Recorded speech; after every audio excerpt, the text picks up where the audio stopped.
Hello to all you fantastic people out there. Today we have 2 stories from relationship advice. Story 1 involves a straight man who thinks he's in love with his ex-girlfriend's ex-husband. It's pretty crazy.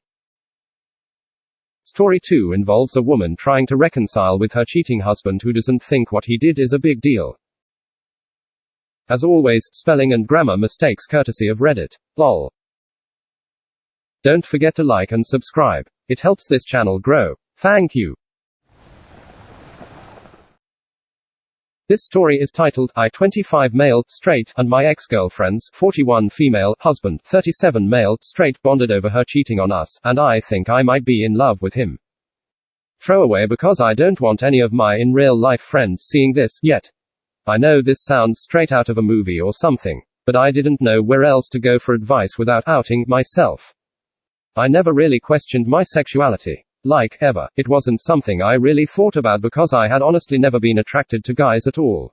I'm a proud ally, really. But I never thought I was a part of the community. When I was 23, I began working at a fairly large advertising agency. I was put on a team with about 25 to 30 people. Candy, fake name, was a part of my team. She wasn't my boss, but was in a much higher position. I knew I had always had a thing for older women, and she was kind of the epitome of that fantasy. Like, very typically beautiful, blonde hair and big boobs. She was the one who began the flirting, and I obviously didn't mind at all. One day, I decided to just go for it, ask her if she would come over for dinner. She agreed, we had sex, and began a relationship. It was mostly purely sexual. We didn't spend a lot of time in getting to know each other and stuff. I guess I didn't know her at all, because she managed to never mention that she was married. I would never willingly sleep with a married woman, that goes against my morals, truly. The only reason I found out was because her husband had come home once when we were in the middle of making out. That was the first time I saw him. Let's call him Strawberry. Strawberry is really beautiful, like inexpressible levels of handsome. I felt floored the first time I saw him. I distinctly remember thinking that he was prettier than any woman I had ever seen. They had begun a loud argument, obviously, and it was embarrassing because all I could do was stare at him the whole time.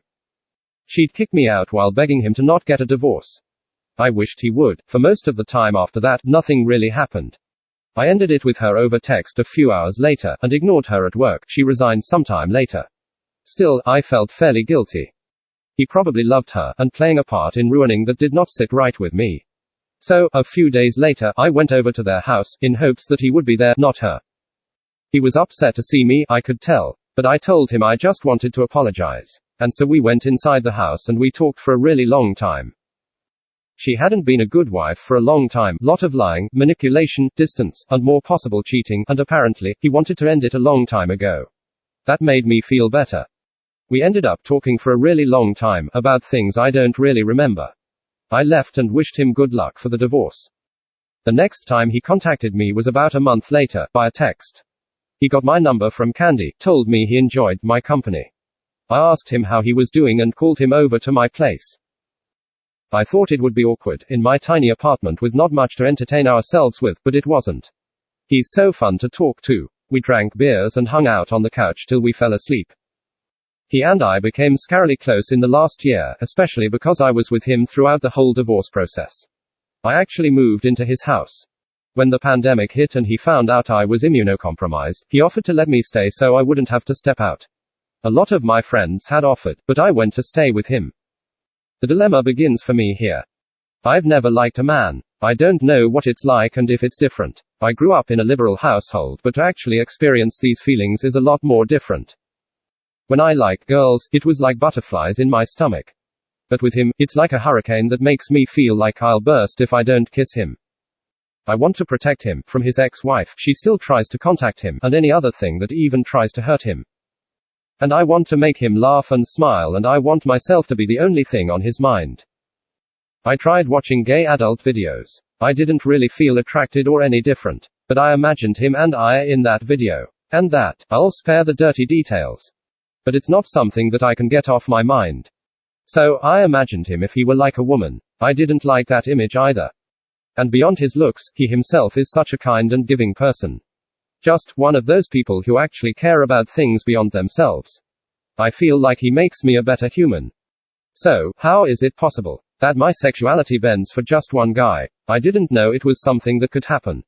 His birthday is in a week. I wanted to write out this post because I want to take him out on a date.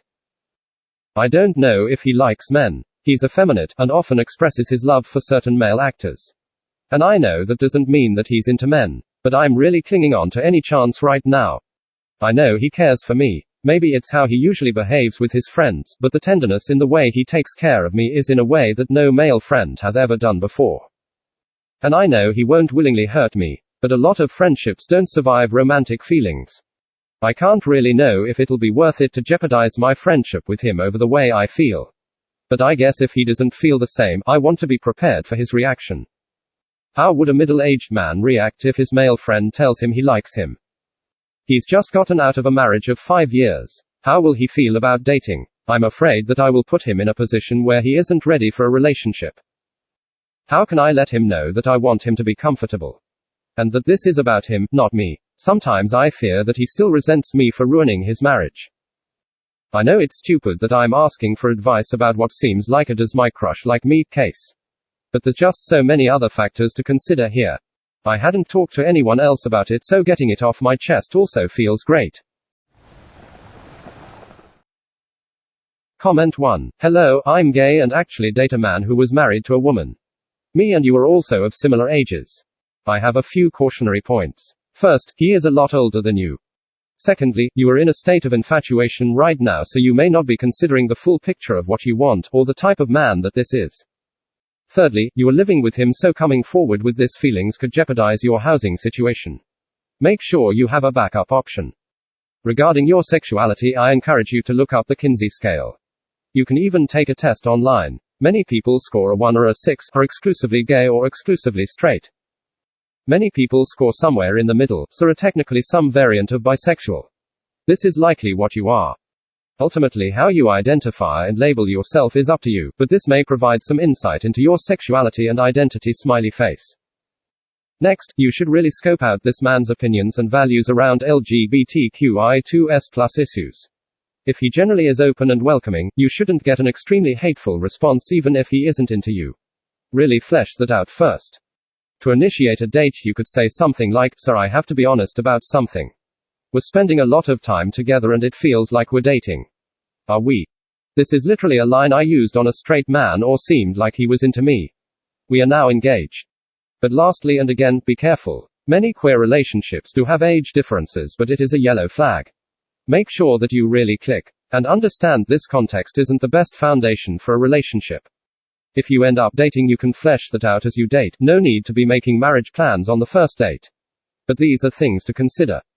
Please reply or message me if you want any more insight, and also know I'm just one person. Likely there are other insightful opinions on this for you. Good luck. Comment 2. Sexuality is so fluid. I understand you're questioning your sexuality, but sometimes I don't think it really needs a name or a label.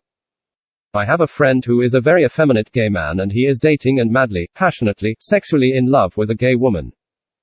Both have zero interest in the opposite sex. Their partner, for whatever reason, is the only exception. They don't say they are queer or bi or pan. She fully identifies as a lesbian, and he fully identifies as a gay man, and that's the end of it. Regarding what to actually do about your crush, I wish I could help you. I'm kind of spineless when it comes to vulnerability and stuff. Good luck, and please keep us updated. Comment 3. My bestie from high school loved men and sex with men. I used to tease her that she was happily working her way through the local phone book in college. She married a guy who, sadly, was a lot like Candy. He cheated and lied and whined and sniveled, and finally, she threw him out. And 2 months later, fell passionately and madly in love with a high school classmate of ours, named Amy. They are an amazing couple, have been for 10+ years. This story is titled, Reconciliation is Terrible. I feel so angry all the time. It's been a year since D-Day. Yes, there have been some good times within the year since, but even when there are good times, there's always the niggling feeling in the back of your head knowing they cheated. For me personally, what a load of shite. I could have been done with him by now and moved on if I had left him a year ago today. I think about the other woman constantly. I can't move on while I'm with him, I've learned, and I regret ever giving him the chance to rekindle and try again with me. It pains me so much, and I honestly feel in a worse state now than I did a year ago too. He says to me, why are you still upset about events that happened a year ago? I honestly don't even know how to reply to that. I just do, that's why. Comment 1. When trust is broken, it takes an immeasurable amount of consistent effort to regain. Anything less just won't cut it. Your feelings are valid. I believe you should cut your losses. I did, and it was the hardest right thing to do. Comment 2. People who are emotionally immature don't think of time as a continuum. They see every individual event as either past, present, or future. Sure, they can reflect on the past, they rarely do, and can think on the future, rare do here either, and live entirely in the now. It's why the pursuit of gratification lead him to an affair. His inability to understand or empathize with how his actions wounded you is probably why you still resent him. For him to act like you should pick up and move on with him because he decided it was forever ago and not worth worrying about in the moment is narcissism and immaturity. Comment 3. Why are you still upset about events that happened a year ago? Next time he says that, just answer like this, okay, I cannot explain, so why don't I give you a practical example? Let me doll up, get really pretty, and then spend the night out banging some random dude, then greet you in the morning with his jizz all over my face. Then I'll ask you why you are upset about something that has happened already. Honestly, that's why reconciliation has a huge failure rate. It's not something that takes weeks or months, it takes years, years of constant anger, years of constant triggers, years of controlling and monitoring because you can't trust anything he says. And for him is years of groveling, years of taking the anger, the bursts of rage, the sudden fights because of triggers. And the permanent letting go of or drastically changing much of his previous like and habits because he can no longer be trusted to be alone. And all of that is for a maybe it will work. It takes excruciating effort and pain on both sides, and any wavering on either side puts it all to lose.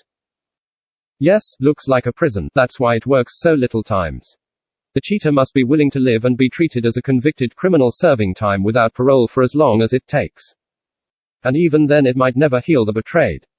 After reading your previous post, it's clear he is not at all remorseful and is being emotionally abusive to you. He thinks he can just buy off your forgiveness. Sorry to say, there is nothing in this relationship for you. Unless you are a completely desperate money digger, it's time to bail. Thank you so very much for listening. Please check out my other videos and like and subscribe.